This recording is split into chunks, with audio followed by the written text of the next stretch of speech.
The doctor's office is too bright, too sterile. Elsa sits perfectly still, hands folded in her lap to hide their trembling. I'm sorry, Mrs. Richards. The test results are conclusive. You won't be able to conceive. Elsa stares at the framed diplomas on the wall, focusing on the embossed lettering to keep tears at bay. Are you certain there's nothing that can be done with your condition? The doctor hesitates, choosing her words carefully. I'm afraid the chances are virtually non-existent. Elsa thinks of the nursery at home, painted sunshine yellow, the crib Hector assembled with reluctant hands. No child will ever call her mother. No small hand will reach for hers. No bedtime stories or first steps or finger-painted masterpieces for the refrigerator. All hope seems lost as Elsa navigates the rain-slicked streets toward a home that feels increasingly empty. But little does she know that sometimes it's precisely when all hope seems lost that family finds you. Elsa trails her fingers along the crib's edge. Afternoon sunlight filters through pale yellow curtains. 3 days have passed since the doctor confirmed what she suspected for months. She will never be a mother. Another thing my body can't do right, she whispers, picking up a small wolf plush, squeezing it in her palm. Being wolfless already marked her as different, incomplete. Most shifters feel their wolves by puberty at the latest. That primal, ancient presence that shares their soul, gives them strength, heightened senses, and the power to transform. But Elsa's wolf never came. A shifter who cannot shift, who doesn't have a wolf, there's no bigger disgrace amongst her kind. Now, this final confirmation feels like the universe's cruel joke. Not just wolfless, but childless, too. Female shifters rarely have fertility issues, but most shifters have wolves. Her husband, Hector, had said all the right things. We'll be okay, baby. It's not the end of the world. But his eyes had shuddered, cold, unreadable. A beta wolf from a respected bloodline, he'd married her despite her wolfless status, something he never let her forget. The alliance with her family had strengthened his position in the pack hierarchy, but she knew he'd always hoped their children would somehow inherit only his strong genes. They had talked about adoption once, briefly. Hector had brushed it aside with a laugh. You want to raise some strangers, kid? We don't even know what we'd be bringing into our lives. Pack bonds are blood bonds, Elsa. You know that. Elsa had dropped in after that, but the ache remained, growing each time she passed the empty nursery or saw pack mothers with their little ones, teaching them about their wolves, preparing them for their first shift under the watchful eyes of the entire community. The telephone's shrill ring cuts through her thoughts. Elsa moves through the house and answers. Elsa Richards. The voice on the other end is strained, urgent. Lola Caldwell is asking for you. She's in critical condition. The voice on the phone cracks with emotion. Rogue wolves attacked her patrol at the territory's edge. She's asking for you. Only you. Elsa grips the phone tighter. Lola, her childhood friend, though they haven't spoken in nearly a decade, Elsa starts, but the voice cuts her off. The pack healer has done all they can, but time is short. You need to come to the Ironwood estate. Lola won't last much longer. The address leads Elsa to an imposing stone and timber mansion. 2 guards stand at the entrance, their amber eyes glowing faintly in the dim light. They catch her scent as she approaches. State your business, outsider, one demands. Elsa Richard, your Luna is asking for me. Inside, the house feels unnervingly quiet.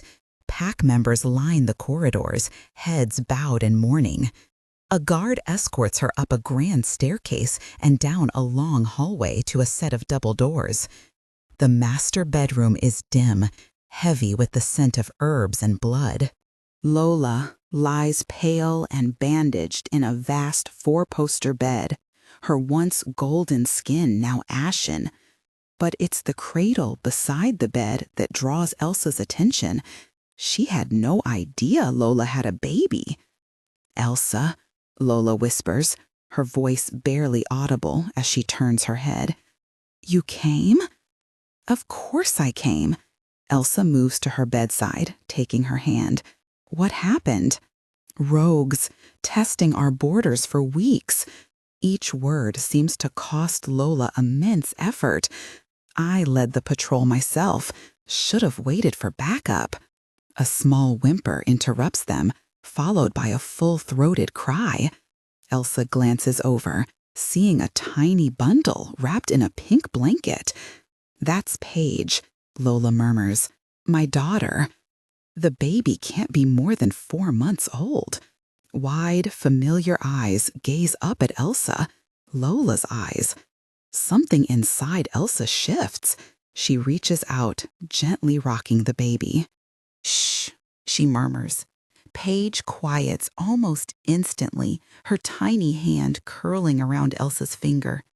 "She knows," Lola says, a tear sliding down her temple.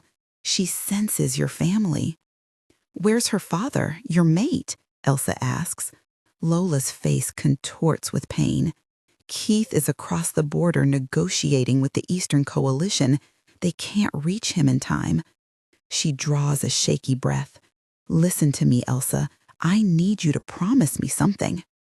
"Anything," Elsa replies automatically, still cradling Paige. "Take her, raise her as your own." Elsa's head snaps up. "What? Lola, I don't know if I can." "You're the only one I trust." Lola's grip tightens on Elsa's wrist. "Keith, he won't want her." "That's impossible. What father wouldn't want his own child?" "She's like you, Elsa." Lola's voice drops to a whisper. "I've sensed it since she was born. She's wolfless." The word lands like a stone in still water. Elsa looks down at the peaceful baby in her arms. "How can you be sure? She's just a baby." "A mother knows." Lola's breathing grows more labored. "Keith's bloodline goes back to the first pack. His legacy depends on strong wolves. When he finds out," her eyes fill with tears. "But you'll understand her, protect her, love her despite it." Ector's words from their last fight echo in Elsa's head. "I married you despite your condition, but I draw the line at raising someone else's throwaway child." "Lola," she begins, "I don't think my husband will—" Blood appears at the corner of Lola's mouth. "My wounds aren't healing. Don't let my baby grow up unloved or as some pack's shameful secret." Paige coos softly, blissfully unaware. Something fierce blooms in Elsa's chest, a feeling she's always imagined but never experienced. Maternal, protective. "Hector will just have to understand," she whispers, surprising herself with her resolve. Relief washes over Lola's face. "Thank you." Her voice grows fainter. "Promise me you'll love her like your own." "I promise," Elsa says, her voice breaking. "I promise, Lola." The pack healer moves swiftly to Lola's side as her breathing becomes erratic. Outside, someone howls, a mournful sound that raises the hair on Elsa's arms. Lola's eyes hold hers for one final moment. Gratitude, grief, and something else Elsa can't identify before they flutter closed. A soft exhale, and then stillness. The yellow nursery that sat empty for years now cradles life. Elsa rocks gently, Paige tucked against her chest, suckling from a bottle. "That's it, sweet girl," Elsa whispers, brushing Paige's cheek. "You're doing so well." Only hours have passed since she left the Ironwood estate with Paige in her arms. Hours of learning her rhythms, how she sleeps best against Elsa's heartbeat, the tiny sounds she makes when she's content. Grief and joy sit together in Elsa's chest, impossible to separate. Paige's eyes, Lola's eyes, gaze up at her with unfocused trust. No sign of a wolf spirit yet, but Elsa doesn't care. "It doesn't matter what you are," she murmurs. "You're perfect." Tires crunch on gravel. A car door slams. Footsteps on the porch. Hector is home, right on schedule, unaware that everything has changed. Elsa places Paige gently in the crib and moves to the hallway. "Elsa?" he calls. "What's that scent up here?" She answers, her voice steadier than she feels. He climbs the stairs 2 at a time. There's a car seat downstairs and baby things. He stops as a soft cry sounds from the nursery. Confusion darkens his face. "Hector, I can explain," Elsa attempts. He brushes past her. In the nursery, he stares at Paige, blinking up at him, fists waving. "What is this?" he whispers. Elsa folds her hands in her lap nervously. She knew Hector would be shocked, but she'd hoped for a better reaction, a happy one. Her name is Paige. She's 4 months old. Elsa steps between him and the crib. "She's my friend Lola's baby. She was attacked this morning." "I don't understand," Hector interrupts. "What does that have to do with all this?" Elsa hesitates, measuring her words. "Lola gave her to me, Hector. To us," she adds hurriedly. He pauses, looks at the baby, looks at Elsa. "What?" he asks. "Paige doesn't have a wolf," Elsa explains quickly. Hector's face darkens. "Someone else's baby, and wolfless." His contempt stings, but Elsa refuses to let it deter her. He loves her despite her lack of wolf, and in time, he could love Paige too. She's sure of it. Lola was worried. She feared her father wouldn't want her, didn't want Paige to grow up unloved. But Elsa couldn't stand by and do nothing. "You can't be serious, Elsa," Hector interrupts. "Tell me you didn't just bring home a baby without even calling me." "There was no time," Elsa pleads. "Lola was dying, Hector. Taking Paige was her dying wish. She made me promise." "So you made a decision for both of us?" Hector's voice rises, startling Paige. "This isn't a stray cat, Elsa. It's a child." "I know exactly what she is," Elsa replies calmly as Paige fusses again. Heart racing, Elsa lifts the baby. "She needs someone to love her," she murmurs. "And you think that someone is us?" Hector snaps. "After I told you I never wanted to raise another man's child?" He paces angrily. "This is about your diagnosis, isn't it? You're so desperate you'll take anyone's cast off?" "Don't you dare call her that!" Elsa's voice sharpens, fierce and unyielding. "She's a gift." "She's defective," Hector retorts. "Elsa, do you know what this does to my standing in the pack? They already whisper about my wolfless wife." "I see," Elsa says coldly. "So that's what this comes down to. Your reputation? Your standing in the pack? Our standing, Elsa. Our life together." Hector's tone softens, becoming cajoling. "Be reasonable. We can find another home for her. A human family, perhaps? Somewhere she'll fit in." "Is that what you wish had happened to me?" Elsa asks quietly. "That I'd been given away to humans?" Hector looks uncomfortable but doesn't answer. "That's not what I meant," he mutters. "It's exactly what you meant." Clarity washes over her, cold and bracing. "You've never seen me as your equal, have you? You married me, but you never claimed me as your mate. We agreed to wait until—" "We didn't agree to anything. You decided, and I accepted it like I've accepted everything else." Elsa glances around the nursery at the crib she'd carefully preserved all these years. "But I won't accept this. I won't send Paige away." Hector adjusts his tie, his eyes cold. "And I won't raise another man's wolfless child, Elsa, not even for you." Elsa exhales. a strange calm settling over her. "Well, I can't break my promise to Lola," she says, looking at Paige. "You'd throw away our marriage for this?"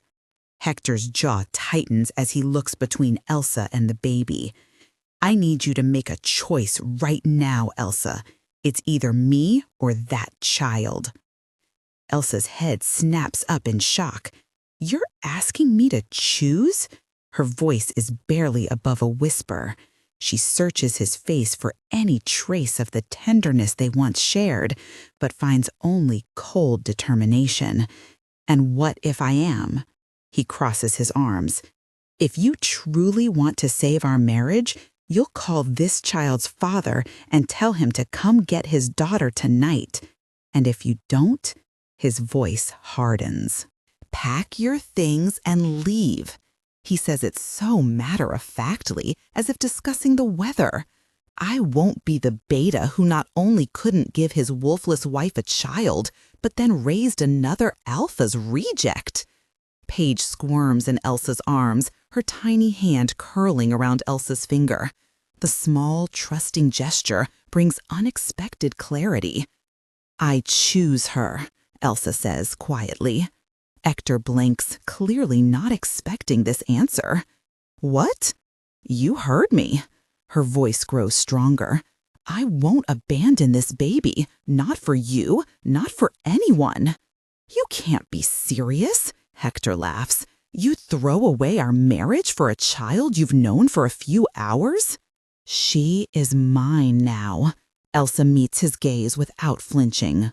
"And yes, I would, because a man who would ask me to make this choice isn't a man worth choosing." She walks past him to their bedroom, Paige still cradled against her. With one hand, she pulls her suitcase from the closet and lays it open on the bed.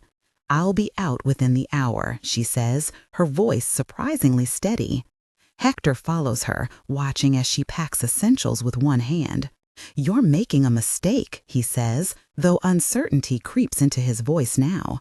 He hadn't expected her to call his bluff. Elsa pauses, looking directly at him. "You never loved me enough to claim me as your mate, and now you're asking me to abandon a child in need, to break my promise to her mother, all to protect your pride. No, Hector, the only mistake I made was not leaving you sooner."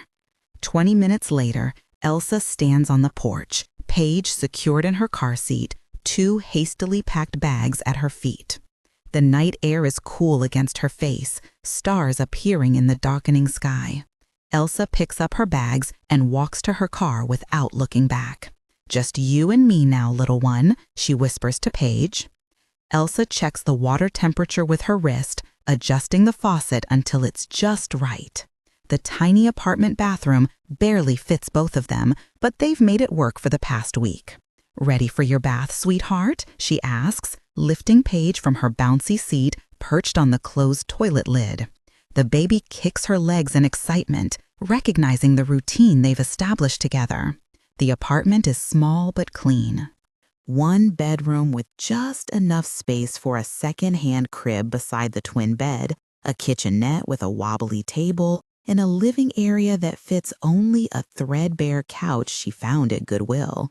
Paige squeals as Elsa lowers her into the water, tiny hands slapping at the surface. "That's right," Elsa laughs. "Make a big splash." The phone rang 3 times yesterday. Hector alternated between demanding she come home, "This has gone on long enough, Elsa," and coldly informing her that he's proceeding with the divorce. "You've made your choice, now deal with the consequences." During their last conversation, he'd finally revealed what she'd long suspected.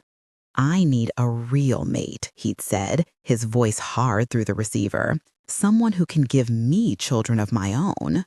"My bloodline doesn't deserve to end because you're defective." The word had stung, even though she'd heard it whispered behind her back throughout their marriage. Hearing him say it outright had ripped away any remaining illusions. "He's coming by this afternoon with the initial divorce papers, another chapter of her life closing." Elsa feels a strange mix of grief and relief as she gently shampoos Paige's fine hair. "Just you and me against the world, little one," she murmurs. "We'll be okay." Elsa wraps Paige in a fluffy towel, carries her to the bedroom, and lays her on the changing pad. She's just secured a fresh diaper when the doorbell rings. 3 short, impatient bursts. That'll be Hector. She sighs, pulling a onesie over Paige's head. Early, of course. Hold on, sweetie. The doorbell rings again, longer this time, then immediately again. "Coming, hold on," she calls, hurriedly fastening the snaps on Paige's outfit. The insistent ringing continues, aggressive now.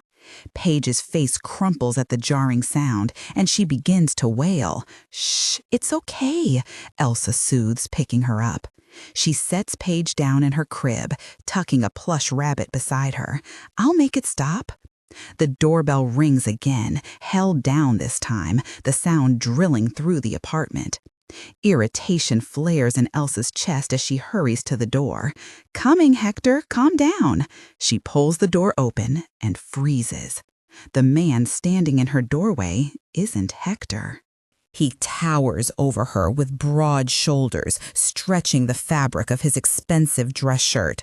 Dark hair cut short and precise, strong jaw currently clenched tight, and eyes narrowed with barely contained fury. His scent floods her senses. Even with her dulled, wolfless abilities, she can detect the powerful alpha pheromones rolling off him in waves. "Where is she?" he demands, looking past Elsa into the apartment. "Where's my daughter?" Elsa's heart stutters. His daughter. The scent. Now she recognizes it. The undertone that's present in Paige's softer baby smell. This is Keith, Lola's mate. "In her crib," responds automatically, upset by the incessant ringing. Elsa steps between him and the doorway. His eyes snap to hers, surprise flickering across his features at her boldness. Something strange passes between them. A pulling sensation in Elsa's chest, like a hook behind her ribs. She attributes it to the intimidating presence of an alpha in her territory. "Bold of you to lecture after kidnapping my child," Keith says, voice lowered but no less intense. "I didn't kidnap her," Elsa responds defensively. Her mother is dead," he cuts her off, pain flashing across his face so quickly she almost misses it. "I'm not." Before she can react, he moves her aside with a firm but careful pressure on her shoulder. "I'm taking my daughter home." Elsa follows him as he strides into the apartment, nostrils flaring as he tracks Paige's scent to the bedroom. Confusion swirls in her mind. This isn't how Lola described him. He doesn't seem like a man who would reject his child for being wolfless. He seems desperate to find her. "Wait," she says, hurrying after him. "You don't understand. Lola wanted me to take care of Paige because what?" Keith turns sharply in the bedroom doorway, his large frame blocking her view of the crib. "Because she's wolfless," Elsa says quietly, "like me. Lola said you wouldn't want a child without a wolf, that you needed an heir with a strong bloodline." Keith stares at her, genuine shock replacing his anger. "What?" Paige cries out again, and Keith turns toward the sound. Elsa watches as he approaches the crib, his movements suddenly uncertain. He looks down at his daughter, and something in his expression breaks open. Grief, love, longing, all mingled together. He reaches down as if to pick her up, then hesitates, his hands hovering awkwardly. "Let me," Elsa says gently, placing a hand on his arm. She feels him tense at the contact, muscles rigid beneath her fingers, but he steps back, allowing her to lift Paige. "Hey there, little one," she murmurs, settling the baby against her shoulder in the way she's learned Paige prefers. The cries soften to hiccuping whimpers, then quiet. Keith watches them, his expression unreadable, before turning away as if the sight is painful. Lola wanted me to have Paige for a reason, Elsa says carefully. She made me promise to care for her.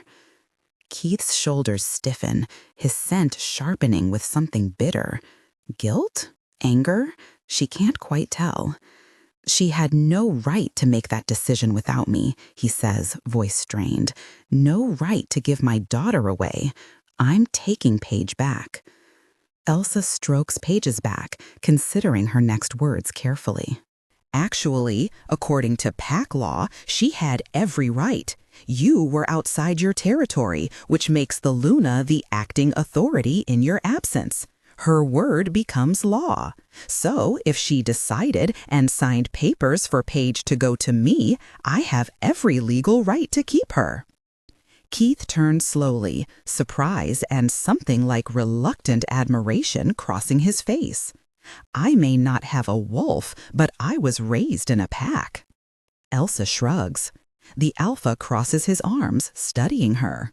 Pack law might give you standing, but human law would consider this kidnapping. You really want to risk that? Elsa tightens her hold on Paige. You're an alpha, and yet you'd call humans on me? Do you really doubt I would? His eyes lock with hers, intensity radiating from him. This is my child. The simple declaration hits Elsa with unexpected force. Paige is his child. And despite what Lola said, he clearly wants her. She looks down at the baby, now contentedly playing with a strand of her hair, and doubt creeps in. Lola must have been wrong about him. But why would she lie? Why give her child away if not for a compelling reason? I promised Lola I would look after Paige, she says softly, uncertainty in her voice. Keith watches them together, his expression softening almost imperceptibly as he observes how comfortable Paige is in Elsa's arms. He exhales heavily, seeming to come to some internal decision. Then he speaks, his tone resolute. Elsa blinks. What? Come home with us. Work for me as Paige's nanny until we can come to a more permanent arrangement. That way, you keep your promise to Lola and I get my daughter back. Elsa considers the offer, turning it over in her mind. This would give her time to observe Keith with Paige, to see if he truly accepts her regardless of her wolfless status, and to understand why Lola made such a drastic choice. All right, she agrees cautiously. For Paige's sake, she shifts the baby to one arm and extends her hand. I'm Elsa, by the way, Elsa Richards, she says, meeting his eyes and is confused by the emotion she sees in them. I know, he hesitates slowly, reaching back. Keith Caldwell. The moment their skin touches, an electric current seems to spark between them, a jolt that races up Elsa's arm and spreads through her chest. Keith drops her hand as if burned, stepping back abruptly. We leave now, he says curtly, turning away. Pack what you need for yourself and the baby. As he strides from the room, Elsa remains frozen, staring at her hand where warmth still lingers from his touch. Elsa gazes out the car window as it winds up the long driveway, pine trees standing on either side. Paige sleeps in her car seat, oblivious to the tension surrounding her.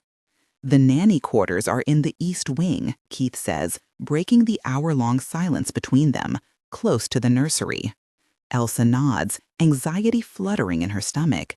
She's entering the wolf's den, literally giving up her independence to ensure Paige's well-being. The house staff awaits them at the entrance, a row of impeccably dressed shifters with carefully neutral expressions. Only their scents betray their curiosity about the wolfless woman carrying their alpha's child up the grand staircase.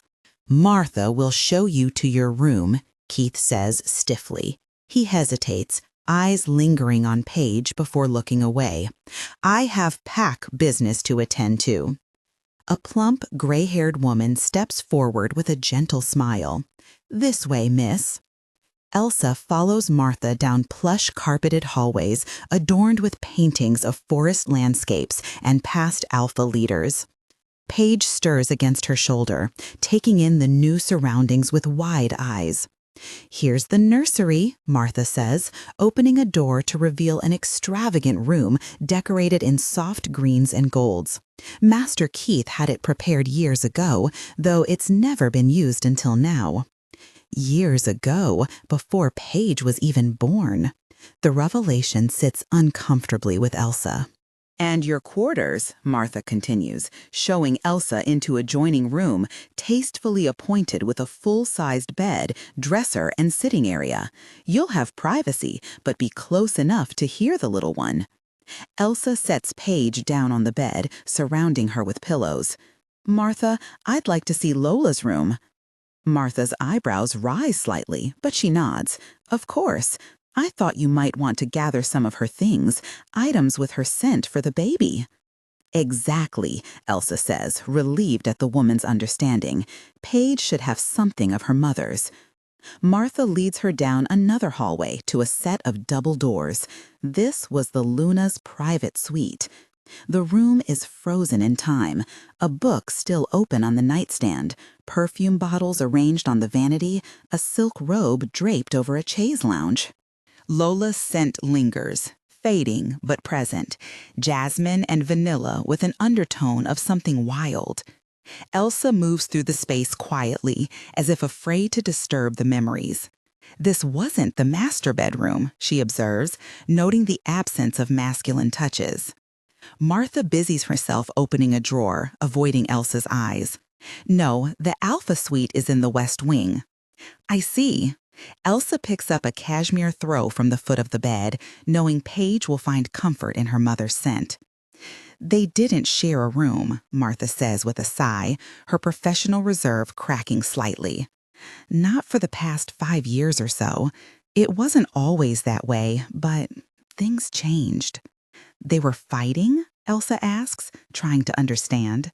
"That's the strange thing." Martha folds a silky scarf, adding it to the small pile of items for Paige. "They didn't fight, they just drifted apart, became like strangers living under the same roof, cold, distant." Elsa frowns. "But they were mated. The bond doesn't allow for that kind of separation. Wolves mate for life. Their spirits are entwined so deeply that physical distance causes actual pain." She had always envied that certainty, that unbreakable connection she would never experience. Martha nods knowingly. "That's what made it so hard on them both. Neither did well with it, especially the Luna. She looked like she was wasting away from the inside." Her voice lowers. "Master Keith started taking more trips, staying away for weeks sometimes. And the Luna, yes, she became reckless. When those rogues were spotted on our borders, the security team advised waiting for reinforcements, but she insisted on leading the patrol herself." Martha shakes her head sadly. It wasn't like her, not until these last few years. The sound of a throat clearing makes them both jump. Keith stands in the doorway, his expression unreadable, but his scent sharp with displeasure.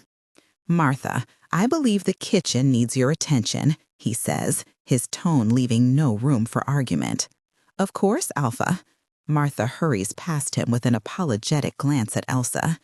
Keith's gaze sweeps over the room, pain flashing briefly across his features before his mask of indifference returns. "Find what you need." Elsa clutches the cashmere throw. Yes, for Paige. He nods once, then turns to leave. Dinner is at 7. Alone in Lola's room, Elsa gathers the items for Paige and walks to the window, gazing out at the forest beyond. Something isn't adding up. A mated pair growing cold and distant, Lola's recklessness, her desperate final wish to keep Paige away from Keith. "What were you hiding, Lola?" she whispers to the empty room. "What really happened between you two?" Elsa paces the length of the nursery, bouncing Paige gently with each step. The grandfather clock in the hallway chimes 3 times.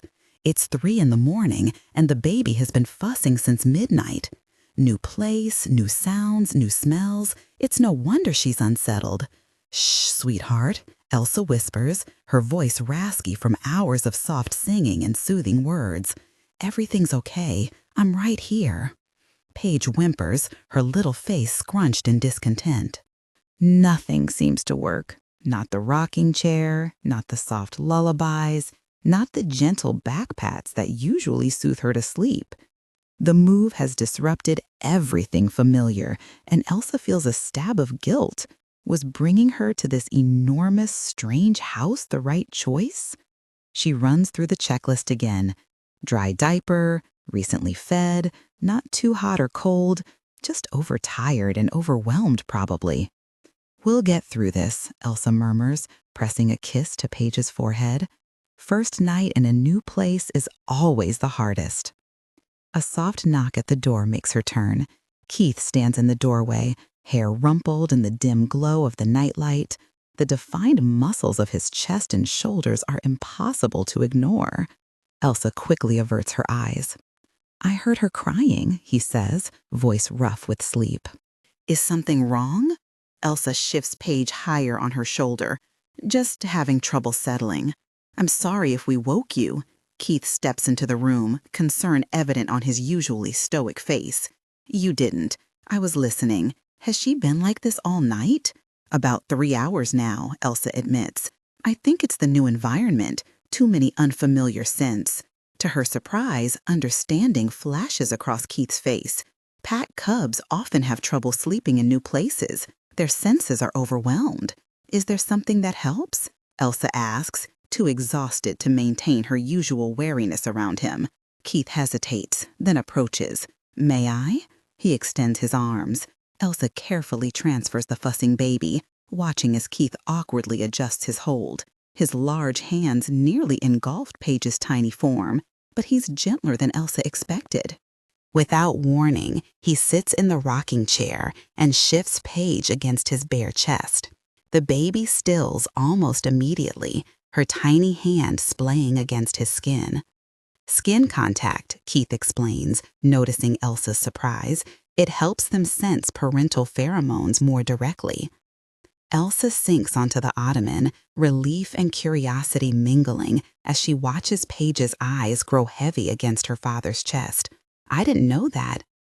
They sit in silence for several minutes, the only sound Paige's gradually slowing breaths.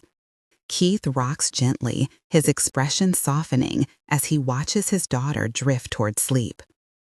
I expected you to be angrier, Elsa finally says, her voice barely above a whisper, about Lola giving her to me. Keith's rocking slows. I am. His jaw tightens, but his touch on Paige remains gentle. Anger won't help her sleep. No, it won't, Elsa agrees, a tentative smile forming. For the first time, she sees beyond his alpha exterior to the father beneath, a man learning to prioritize his child's needs over his own feelings. I never wanted to take her from you, she says softly, needing him to understand. I just wanted to honor my promise to Lola. Keith meets her eyes, his gaze lingering longer than necessary. In the dim light, his bare chest rises and falls with each breath, the defined muscles casting subtle shadows. Elsa becomes acutely aware of their solitude, the intimate quiet of the night-darkened nursery wrapping around them. I don't know why Lola did what she did, he says, his voice dropping to a lower register that sends an unexpected shiver down Elsa's spine. But I'm grateful she chose you. Something in the way he says it, the weight behind his words, the intensity in his eyes, brings heat rushing to Elsa's cheeks, followed by immediate embarrassment. Her divorce isn't even finalized, and this man, Lola's widower, is simply being polite. Thank you for letting me stay, she manages, clearing her throat. Keith's eyes flick briefly to her parted lips before returning to meet her gaze. We both want what's best for her. That's enough common ground for now. A truth, Elsa realizes. Not friendship, certainly not forgiveness for what happened with Lola, but a starting point built on their shared concern for Paige. As if sensing her thoughts, Keith adds quietly, "She needs both of us." Something warm and unfamiliar stirs in Elsa's chest at those words, an echo of the strange pull she felt when they first touched. She watches as Keith rises carefully, Paige secure against him, and gently places her in the crib. They stand side by side, watching the baby sleep peacefully at last. The subtle pine and earth scent of him fills her senses. The heat radiating from his skin seems to call to her, drawing her closer without conscious permission. When their arms accidentally brush, a jolt of electricity races through her so powerfully that she gasps softly. "What was that?" she whispers, unable to stop herself. Keith inhales sharply at the same moment, his pupils dilating slightly as his gaze snaps to hers. He takes a deliberate step back, creating distance between them. "It's late," he says, his voice rough. "The move has been stressful for everyone." For one breathless moment, he doesn't move away. His eyes lock with hers, something raw and conflicted swirling in their depths. His free hand rises as if to touch her face, hovering in the space between them. "I can't," he whispers, so quietly she almost doesn't hear it. Before Elsa can ask what he means, he pulls away, the sudden absence of contact leaving her strangely bereft. He crosses to the door in 3 long strides. "Keith, wait," she calls after him. He pauses at the threshold, his back to her, shoulders rigid with tension. "This, whatever you're feeling, it's not what you think. It can't happen. But if she wakes again, come get me," he says, voice carefully controlled. "You don't have to handle this alone anymore." With that, he's gone, leaving Elsa staring at the empty doorway, her hand still tingling from where it touched his skin. Something significant just happened, something Keith clearly recognized and retreated from. Alone in the quiet nursery, Elsa wraps her arms around herself. The pull she feels toward Keith isn't like anything she's ever experienced.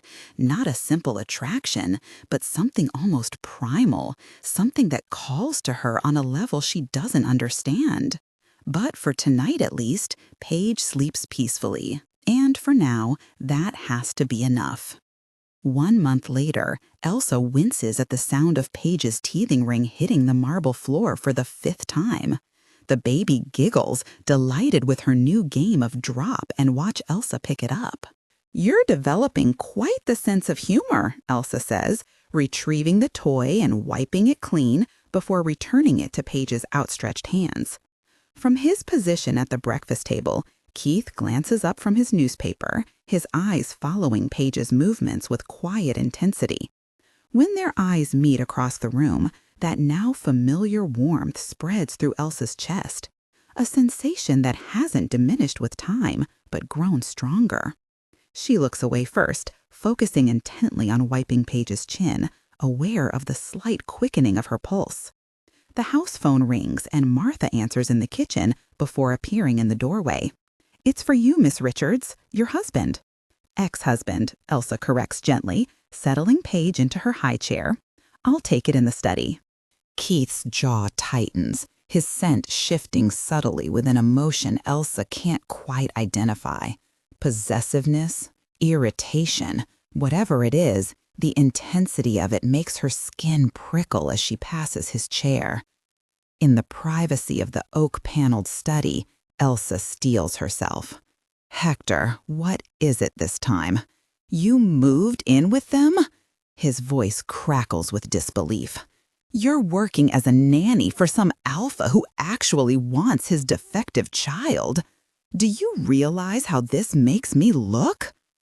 Elsa sighs, too tired for his theatrics. "The divorce papers have been filed. My choices are no longer your concern. They are when you're still technically my wife." Hector's voice rises. The pack is talking, Elsa. They're saying I wasn't man enough to keep you, that you ran straight to a stronger wolf. His words bring unbidden images to her mind. Keith's strong hands cradling Paige, the play of muscles across his shoulders when he reaches for something on a high shelf, the way his presence fills a room. She pushes the thoughts away, disturbed by their persistence. Do you know how humiliating this is? Hector insists, after I took you in despite your condition. The familiar barb stings less than it used to. We'll be divorced soon enough, Hector. You can tell whatever story makes you feel better. She hangs up, catching her reflection in the window glass. Something has changed in her face, a subtle glow to her skin, a brightness that makes her pause. Is it just her newfound confidence, or is it something more? A few weeks later, Elsa cheers as Paige pulls herself up on the coffee table, wobbling proudly on unsteady legs. "You're going to be walking before we know it," she exclaims. Keith enters silently, and Elsa senses his presence before she sees him. "She's advancing quickly," he comments. "She is," Elsa agrees, trying to ignore how his voice sends ripples of awareness down her spine. "Your father's watching, Paige. Show him how strong you are." As if understanding, Paige bounces on her legs, beaming a toothless grin at Keith. Something in his expression softens almost imperceptibly. He approaches, his tall frame casting a shadow over them. The space between them feels charged, heavy with unspoken tension. Elsa has grown accustomed to this constant awareness of him, the way her body reacts to his proximity, like an instrument tuned to a specific frequency. She supposes it's because Keith is an alpha. He sets the box on the table, careful to maintain distance between them. His movements have become deliberate around her, as if he too is conscious of some invisible force drawing them together. These arrived from storage, Lola's photo albums. I thought for Paige when she's older. Elsa's surprise must show on her face because Keith adds somewhat defensively, "She should know her mother." Their hands touch briefly as she takes the box, and for a moment, neither moves. Keith's pupils dilate slightly before he steps back, clearing his throat. "Thank you," Elsa says softly. "It's very thoughtful." He nods once, then leaves, his retreat becoming a familiar pattern. Closeness followed by swift withdrawal, as if fighting some inner battle. Later, after Keith departs for a pack meeting, Elsa flips through the albums. Photos of a younger Lola smile up at her. Class pictures, family gatherings, the Lola she knew, confident, level-headed, practical. She pauses at a photo taken at Lola's birthday party 5 years ago, the last time they'd seen each other before the day at the estate. Lola stands radiant in a silver dress, arm linked with Elsa's, Hector scowling slightly in the background. It had taken considerable persuasion to make him attend, since they'd already missed Lola's mating ceremony due to his urgent business. "She was so happy," Elsa murmurs to Paige, who drools contentedly on a teething biscuit. Not someone who would throw herself recklessly into danger. As she tucks the album away, the contradiction gnaws at her. The Lola she knew wouldn't make irrational decisions, wouldn't give away her child without an ironclad reason. But that reason couldn't be what Lola claimed, Keith's rejection of a wolfless child. He may be awkward with Paige, but his devotion is obvious in 100 small ways. And as for his attitude toward wolfless shifters, when the pack's third had made a dismissive comment about Elsa's unfortunate condition last week, Keith's response had been immediate and cutting. "Ms. Richards has shown more loyalty and commitment to this pack's future than you have, Collins," he'd said coldly. "I suggest you remember that before opening your mouth again." The memory of his defense warms her still. No one has ever stood up for her like that. Not her parents, not Hector, no one. That night, she dreamed of Keith waking tangled in her sheets, her skin flushed and heart racing. "Ma," Paige babbles, reaching for Elsa as she stirs oatmeal at the kitchen counter. The spoon clatters against the bowl. Elsa freezes, glancing toward Keith, who sits at the table reviewing territory reports. The air between them thickens with unspoken tension. "That's just babbling," Elsa says quickly. "All babies make those sounds." Keith sets his pen down carefully. "But she's reaching for you." "I am the one who feeds her most often," Elsa explains, heart racing. "It's natural she associates me with being her mother," Keith finishes, his voice quiet but not angry as she'd expected. Instead, there's a strange resignation in his tone. Elsa abandons the oatmeal to kneel before Paige's high chair. "Your mama was beautiful and brave," she tells the baby. "Her name was Lola, and she loved you very much." When she rises, Keith is watching her with an intensity that steals her breath. His focus has shifted from Paige to her, his gaze lingering on her face with unmistakable hunger.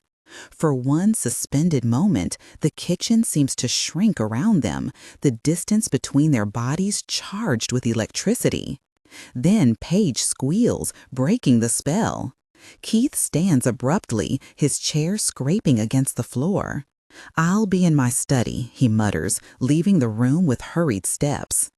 Later, after Paige has been put down for her nap, Elsa finds herself drawn to Keith's study as if pulled by an invisible thread. She hovers in the doorway, watching him stare out the window at the forest beyond. "I'm sorry about this morning," she says. "I don't want to confuse her about who her mother is." Keith turns, his expression carefully controlled, though his scent betrays a complex mix of emotions. He's close enough that she can see the different shades of gray in his eyes, the slight stubble on his jaw. "Do you have any idea?"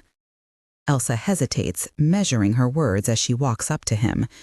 "Keith, why do you think she might have wanted to give Paige to me?" The direct question catches Keith off guard. "No," he says, looking away, but the tension in his shoulders tells Elsa he's not being completely honest. "Keith, it doesn't make sense. Lola wasn't irrational. She wouldn't have given Paige to me without a compelling reason. But everything she told me about you wanting a child with a wolf spirit, it clearly isn't true." Keith's face hardens, closing off. "No, it isn't." "Then why?" "I don't know," he cuts her off, turning back to the window. But when Elsa moves to leave, his hand catches her wrist, the touch sending shockwaves up her arm. Our bond was complicated toward the end. They stand frozen, connected by his grip on her wrist, his thumb unconsciously stroking the pulse point there. Elsa can hear his breathing slightly faster than normal, matching her own quickened pace. Finally, Keith releases her, stepping back as if burned. "I will not speak of this again." The dismissal is clear, but his eyes tell a different story, one of conflict and restraint. The heavy silence that follows makes it clear the conversation is over. But Elsa can't shake the feeling that Keith is withholding something crucial, something that might explain Lola's desperate final choice. That night, as she rocks Paige to sleep, questions tumble through Elsa's mind. What could drive mated wolves apart against the powerful bond that should keep them connected? And most troublingly, if Lola lied about Keith's rejection of a wolfless child, what was the real reason she wanted to keep Paige away from her father? The full moon casts long shadows across Elsa's bedroom floor. Sleep evades her, as it has most nights since she moved into Keith's home. Even with rooms between them, his presence lingers, heavy and inescapable. But tonight feels different, urgent. She slips from bed, wrapping a robe around her shoulders. The house is quiet, save for the creak of settling timber. She drifts to the nursery, checking on Paige out of habit, though the baby has slept through the night for weeks. Paige lies peacefully, a tiny fist curled near her cheek. The sight soothes Elsa, grounding her. On the dresser sits the photo album Keith gave her, its pages marked with sticky notes for when Paige is older. "Your mother loved you so much," Elsa whispers, brushing a finger along the album's spine. "I wish I knew why she did what she did." The album shifts just slightly, its weight uneven. Curious, Elsa lifts it and finds a leather-bound journal tucked into a hollow behind the last page. Her pulse quickens. She recognizes it, the same journal she'd glimpsed under Lola's pillow months ago. Elsa hesitates, then gently draws it out and settles on the window seat, bathed in moonlight. The first pages are routine, pack territory notes, household details. But as she reaches entries from 5 years ago, the tone changes. May 12, my birthday. Keith wasn't even supposed to attend my birthday celebration. He had negotiations with the Eastern Pax, but he surprised me, arriving just as the party reached its peak. I was so happy to see him. For those first few minutes, everything was perfect. Then he froze. I've never seen anything like it. His entire body went rigid, his eyes locked on someone across the room. Through our bond, I felt it, a violent seismic shift, as if the earth had tilted on its axis. I knew instantly what was happening. Keith, with whom I share a bond of convenience, had just encountered his fated mate. Moments later, he excused himself and locked himself in the study for nearly an hour. When he emerged, he was pale and trembling. He avoided her entirely for the rest of the night. But through our connection, I felt it all. The shock, the recognition, the primal pull toward her. And she had no idea, didn't even notice him. How could she not feel what nearly brought an alpha to his knees? Keith hasn't spoken about it since. Perhaps he never will. But I know. God's help me. I know. Elsa gasped softly, her hand flying to her mouth. Fated mate. The term was almost mythical among wolves, a bond so rare and powerful it transcended ordinary connections. She'd heard the stories, of course. Every shifter grew up with tales of wolves finding their destined partner. To feel your mate's soul reaching for another, Elsa could hardly fathom such torment. She turned the page, drawn deeper into the tragedy unfolding before her. He barely slept. I felt him pacing all night, his thoughts chaotic, his wolf howling inside him. When I confronted him this morning, he finally broke. "I can't explain it," he said. "I've never felt anything like it. It was like being struck by lightning." I asked if he wanted to be released from our bond. He looked horrified at the suggestion. "Never," he swore. "What I felt was instinct, animal, nothing more. I made vows to you, Lola. I keep my vows." He begged me not to tell her, said he would master these feelings, bury them so deep they'd never surface again. But the truth sits between us now, like a third presence in our marriage. How do we move forward with this between us? Elsa's fingers traced the words, feeling Lola's desperation seeping through them. It's been 3 months, and nothing has improved. If anything, it's worse. Keith tries. Gods, how he tries. But I can feel him pulling away. Not physically, but emotionally, spiritually, he's becoming a stranger. The worst moments are when her name comes up in conversation. Every muscle in his body tenses. He asks questions that seem casual, but I feel his desperation through our bond. He's never met her properly, never even spoken to her. Yet she occupies his thoughts more than the mate who shares his bed. A strange tightness formed in Elsa's chest. The thought of Keith belonging to someone else, even by fate's design, brought an unexpected pang. Not jealousy, surely. She had no claim on him. Yet the feeling persisted, sharp and insistent. We're sleeping in separate rooms now. It's better this way. I can't bear to feel him dreaming of her, even unconsciously. He doesn't complain.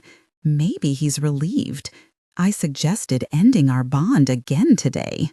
He refused more vehemently than before, said severing a bond could kill me, said he would never risk my life, never abandon his responsibilities, said he loved me still. Maybe he does. His love has transformed, worn into something closer to duty rather than passion. She haunts us both now, the woman who unknowingly holds my mate's soul. Elsa sighs. What kind of woman could wield such power over an alpha? And where is she now?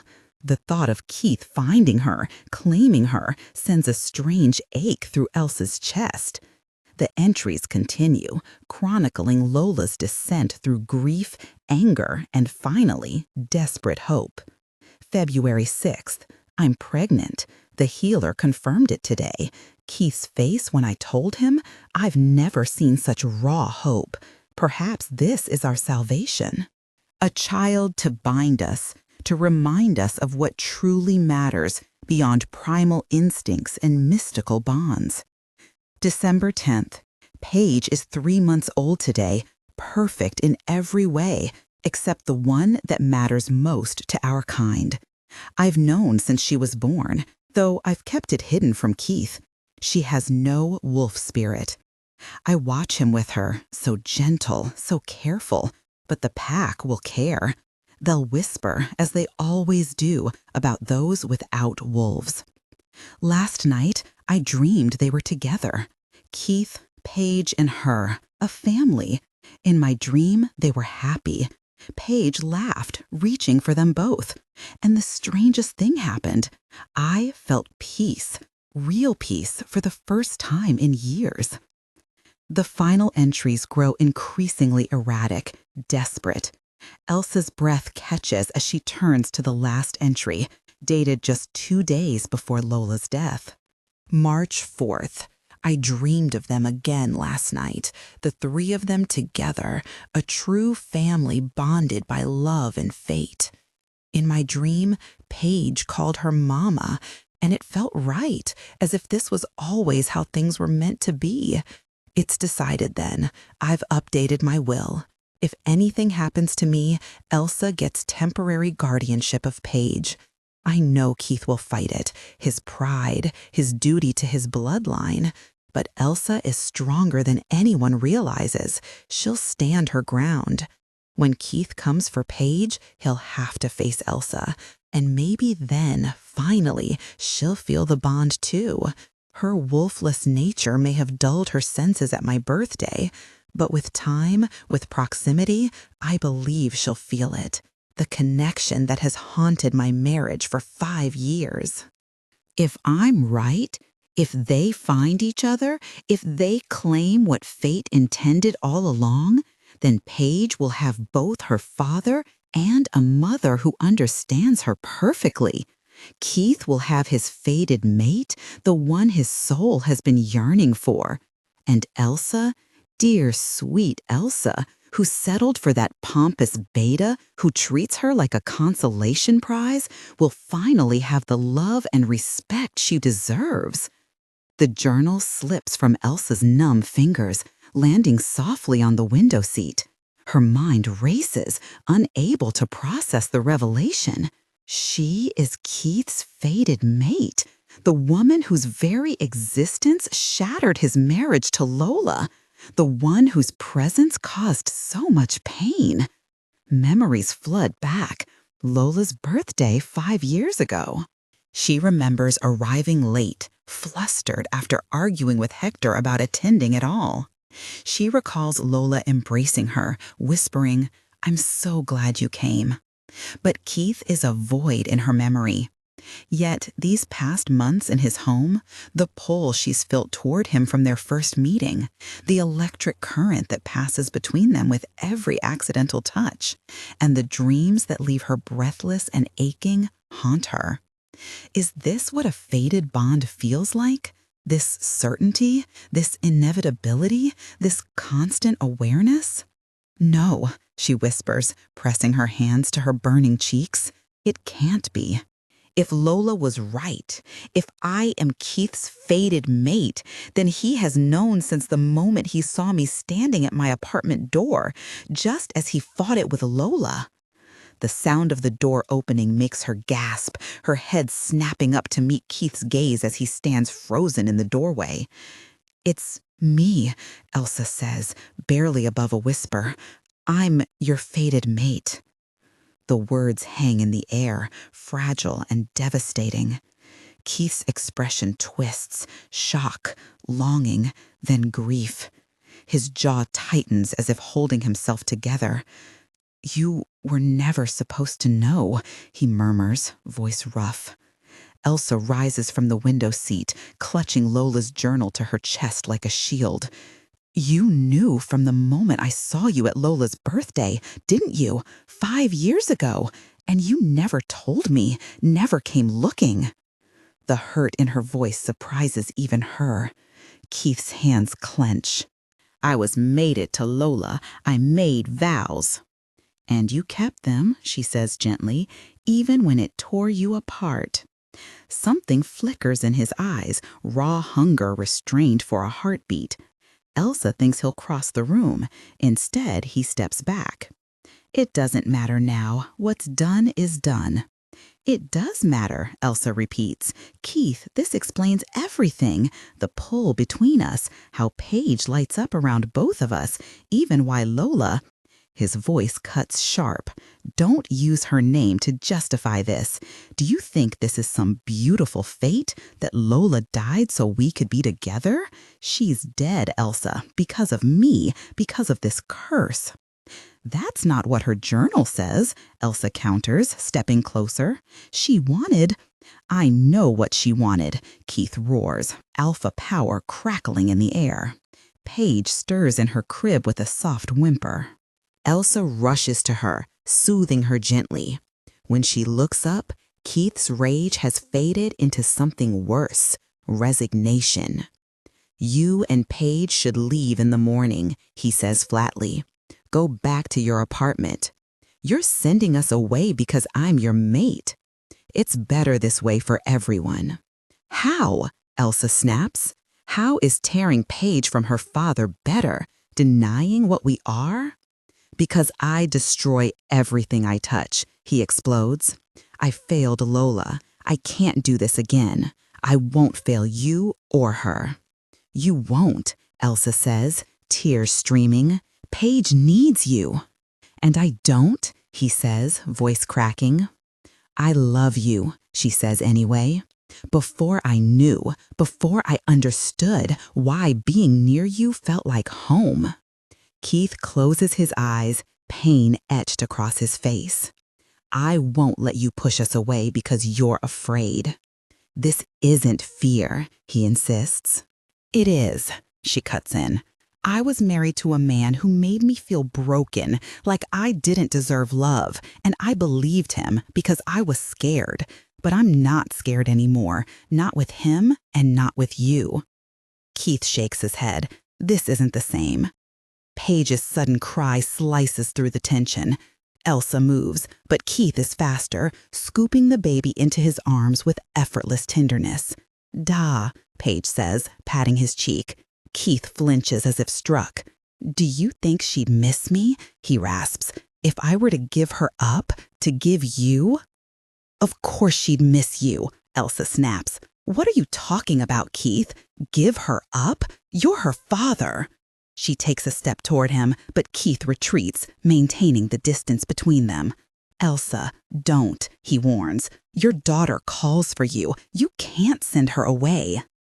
Keith's jaw tightens. "You don't understand." "I understand perfectly," Elsa interrupts. "I've read Lola's journal. I know how you tried to honor your vows to her despite the fated bond pulling you toward me." "Then you know why this can't happen," Keith says, gesturing between them. "Why I don't deserve." "It's not about what you deserve," Elsa cuts in, her voice rising with emotion. It's about what your daughter needs, and she needs her father and a mother, the one Lola chose for her. She was dying, Keith argues, not thinking clearly. She was thinking of Paige, not Bonds, not herself, her daughter. Paige squirms. "Dada," she says again.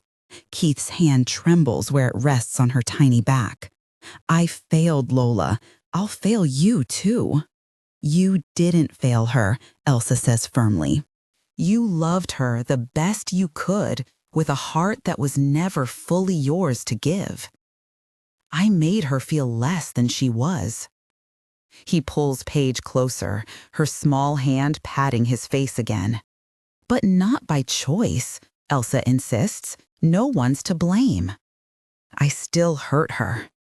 "Yes, but did you read her final entries? She gave her daughter to me because she trusted I'd love her like my own, because she believed we'd find each other, all three of us."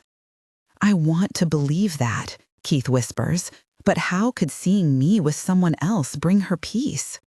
"Because she loved you," Elsa says. Keith holds Paige tighter. "I'm not telling you to forget her," Elsa says, placing her hand on his arm, "but to raise the daughter she entrusted to you by giving us the family she wanted for Paige." Paige reaches toward Elsa. Keith shifts her gently, and the baby stretches her arms toward both of them. "Mama," Paige says clearly. Tears spring to Elsa's eyes. She meets Keith's gaze. His expression softens, something protective, fierce, and full of awe sparking in his eyes. "If we do this, there's no going back," he murmurs. "The bond, it'll be permanent." Keith lifts a hand to Elsa's cheek, trailing it gently to the nape of her neck. "Good," Elsa says, "because I'm not leaving, not again." He leans in, pressing his forehead to hers. "I fought this for 5 years." "You don't have to fight anymore," she whispers, cupping his jaw. When their lips meet, it feels like something finally falling into place. The kiss deepens, tender at first, then urgent, the bond flaring between them like fire. When they pull apart, breathless, Paige giggles, patting both their faces with delight, their family complete. The grand ballroom of the Ironwood estate glows with the soft light of crystal chandeliers. Pack members in formal attire line the marble hall, their attention fixed on the ornate dais where Keith stands in an impeccable black suit, his presence commanding even in silence.